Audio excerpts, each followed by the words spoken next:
olwaleero ababaka babiri bokka okuli Yusuf Mutembuli owa Bunyoro East ne Ssenamugi omubaka omukyalo w'Erwengo bakomezeddwawo mu kkooti ew'Ssaabalyaaka n'abakenuzi ewandegeya okumaliriza emisoso egibakkiriza okweyimirirwa abawoze nga bava bweru. Akulira abalamuzi ba kkooti ente w'Essaabalyaaka n'abakenuzi Joan akirazzeemu n'abasomera emisango egibavunaanibwa egy'okusaba omutemwa gwa bitundu 2 ku buli 100 okuva ku ssentebe w'akakiiko eddembe ly'obuntu. Mariam Wangadya ku mbali y'akakiiko eddembe ly'obuntu basobole okumuwa ssente ez'embalirya gye yali yeetaaga ey'obuwumbi 58 okuva ku ezo obuwumbi 20 gavumenti ze yali yamugerekera emisango ne bagyegaana.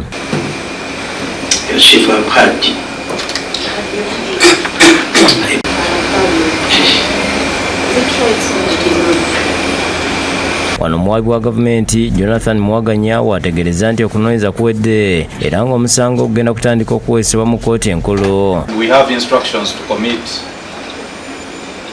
the accused persons for trial in the High Court. Mu kkooti eno omubaka Paul Akamba owa Busiki County yayimbulwa kakalu ka kkooti ate n'addamu n'akwatibwa abasirikale abali mu ngoye eza bulijjo ye taleeteddwa. Kino kiviiriddeko bapuliida be nga bakulembeddwamu Richard Rugambwa okwemulugunya ku ngeri gye yakwatibwamu nga n'okutuusa kati tebamanyi gy'ali. And upon his release,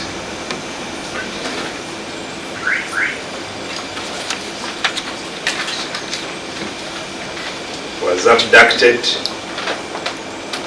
by masked and plain lost men.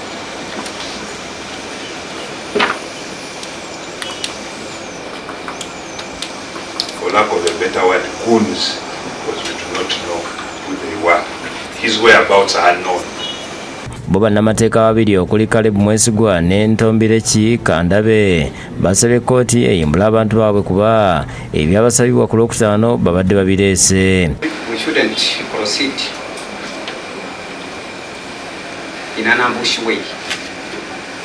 That this day was scheduled for a bail application and the Land Chief State Attorney is coming up with the committal proceedings without the disclosure. Going into committal proceedings that we shall definitely oppose,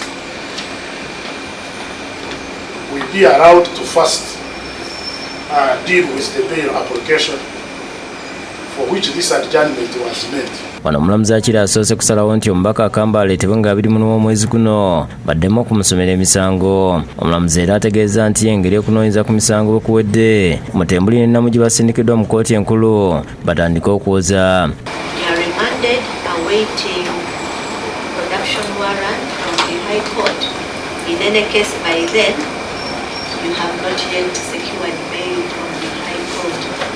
In any case you have secured bail from the High Court, then definitely you will receive hearing notices through your counsels if they will still be the one.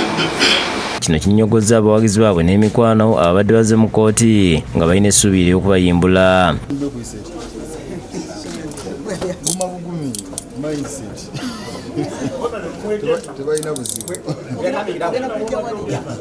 Twogeddeko nabo oluvannyuma lwa kkooti ne balaga ennyiike olw'ababaka baabwe obutayimbulwa. David Tamale yakusakidde Gwino ku Lwabukede TV.